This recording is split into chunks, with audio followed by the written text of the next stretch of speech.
My name is Sarah. You heard my story about my first night as a wife, the night I believed everything changed. But there was one thing no one told me that night. This is what happened after. After my first night as a wife, I thought my life was finally safe. I truly believed that love had saved me. That night felt warm. It felt calm, but I was wrong. That night was only the beginning. What came next was much worse. I had a kind husband. I lived in a big house. People looked at me and thought I was lucky. They smiled at me. They said I had everything. But inside that house, I felt small. I felt quiet. I felt alone. I often sat at the table by myself. I heard my own breath. I stayed silent. I thought marriage was my new beginning. I thought pain was behind me. But I did not know one thing. The real nightmare was waiting inside the family. I lived in that house, but I was never family. After the wedding, my life looked calm from the outside. James was kind and respectful. He spoke softly to me. He never raised his voice. I thought I was finally safe. I remember watching him read at night while I sat nearby. I felt warm then. I thought this marriage could heal me. His mother was polite at first, but she was always distant. She smiled, but her eyes stayed cold. She spoke to me like a guest, not like family. I knew she was watching me. She never asked how I felt. She never asked what I needed. Still, I told myself to be patient. One evening, she said something that stayed with me. She looked at me and said, "You are here because of a debt." She said it calmly, like a fact. Then she added, "But you are family now." I heard the words, but I felt the distance.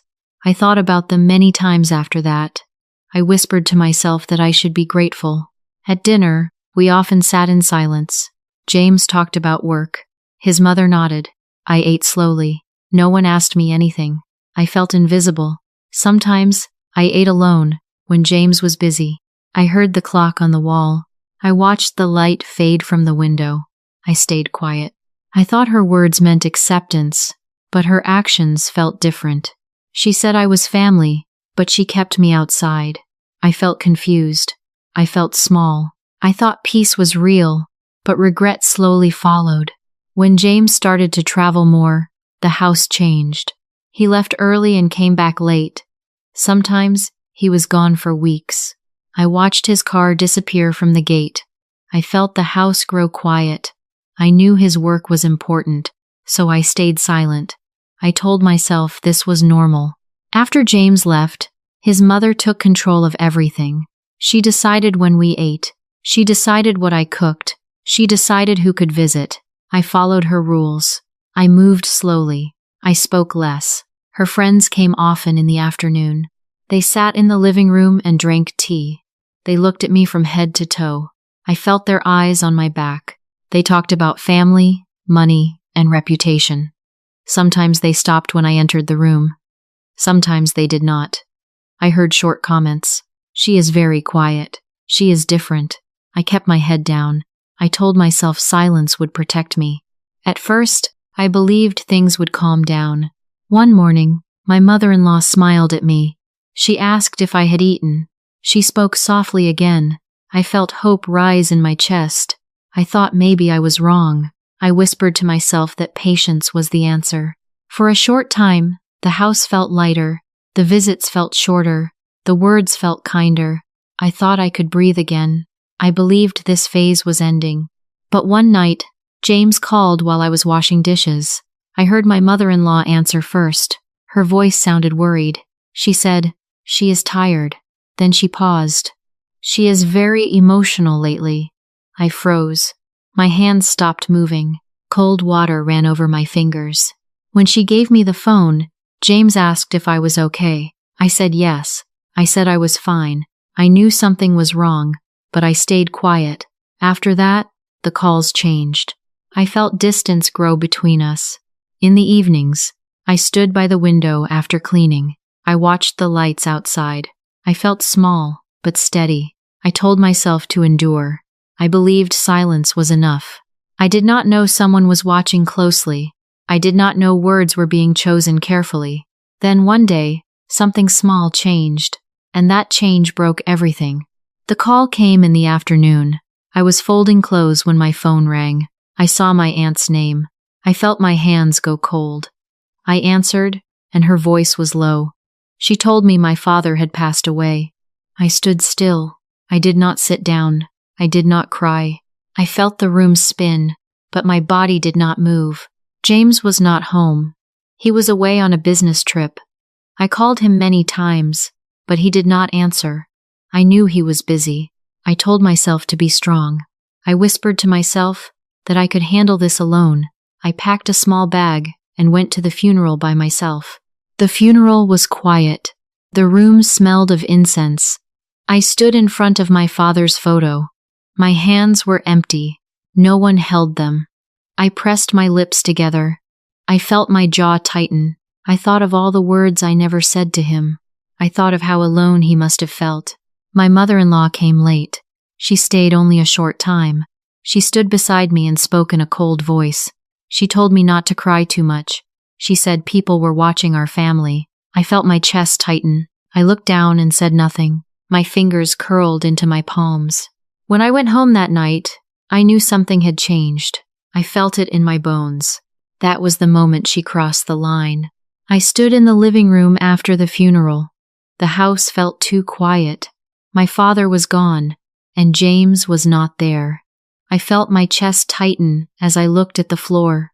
I thought this pain would pass if I stayed silent. I whispered to myself to stay calm. My mother-in-law walked in slowly. Her face was cold, and her eyes did not soften. I felt my hands shaking, but I kept them still. She spoke first. Her voice was low and sharp. She said I should not bring sad energy into the house. She said people were watching the family. I felt something break inside me. I knew she cared more about her name than my pain. I thought of my father, standing alone in the rain. I felt my lips pressed together. I took a deep breath, and I finally spoke. I said, "He is my father." My voice was quiet but clear. I felt my heart beating fast. She stepped closer. Her eyes narrowed. She said I should remember my place. I felt heat rise to my face. I wanted to scream. I thought of all the nights I ate alone. I thought of all the times I stayed silent. I knew this was the line. Her hand moved fast. The sound was sharp. My face burned. I did not fall, but my body froze. I felt the room spin for a second. I did not cry. I did not shout. I stood there and breathed. I whispered to myself to stay standing. I tasted blood on my lip, but I did not wipe it. She turned away, as if nothing happened. I bent down and picked up my black scarf from the floor. My fingers were steady. I felt something change inside me. I knew silence could not protect me anymore. I thought, not today. I walked out of the room slowly. Behind me, the house stayed quiet. That was the moment I stopped being small. After that day, no one talked about the slap. No one said sorry. The house went back to normal, at least on the surface.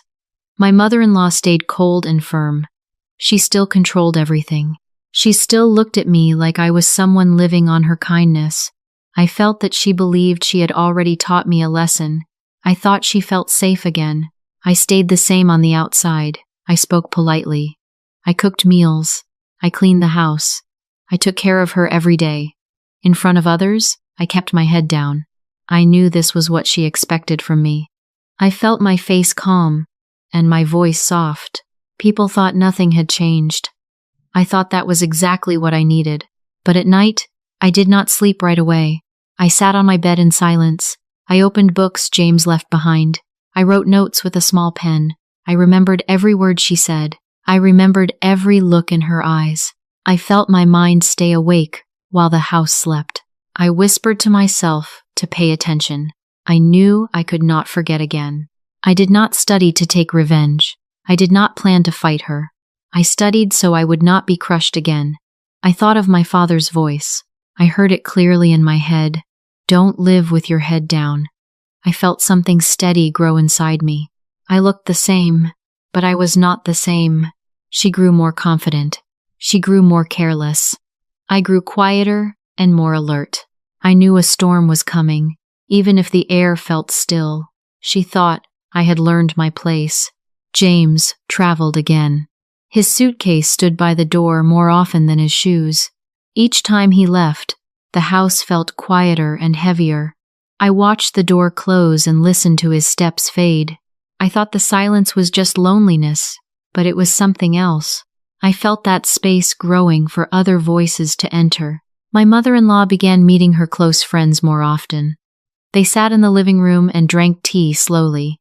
I stayed nearby, serving cups, lowering my eyes. I heard their soft laughter. I also heard their sharp words. One woman looked at me and said, "She is the daughter of a gambler." Another nodded and whispered, "Blood like that never really changes." I felt my hands tighten around the tray, but I said nothing.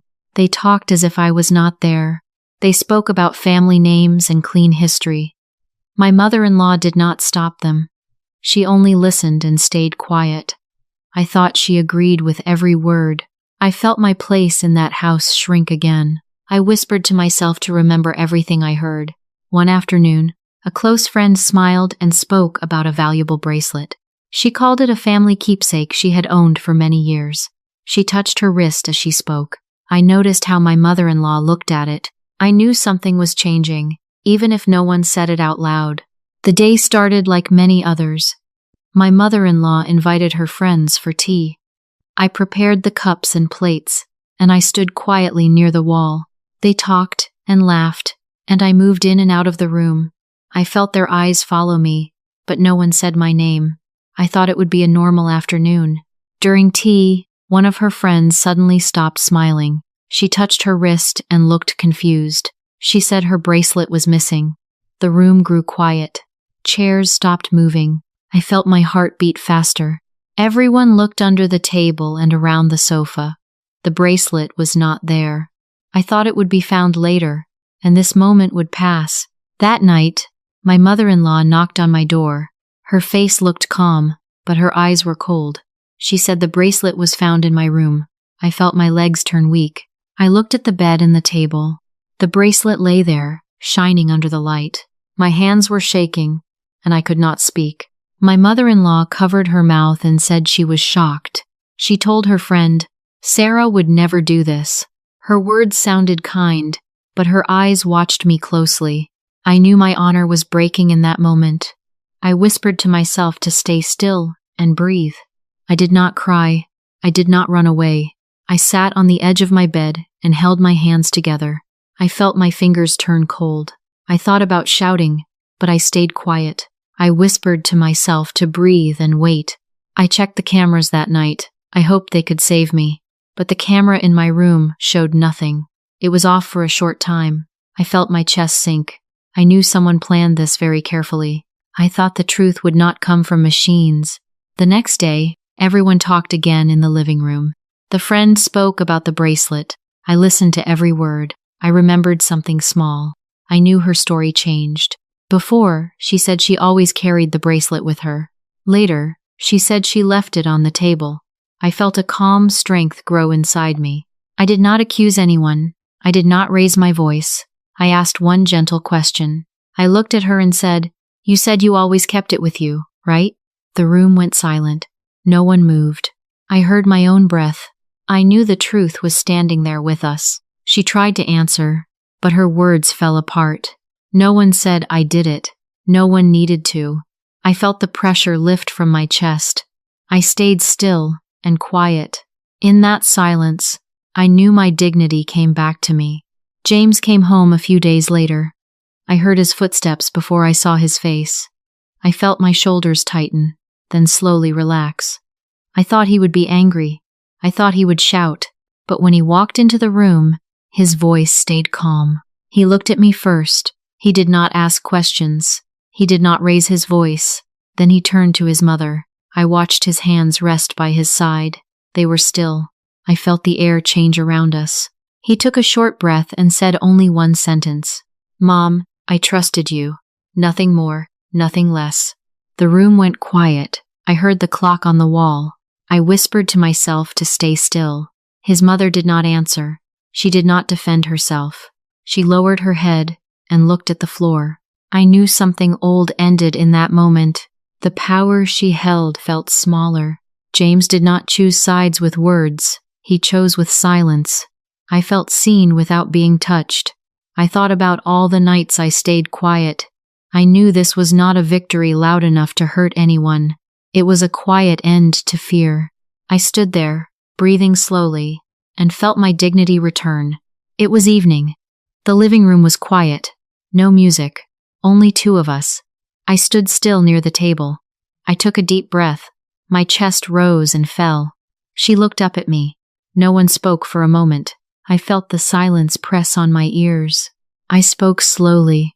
I said I had no mother. I said my mother died when I was very young. My voice stayed low.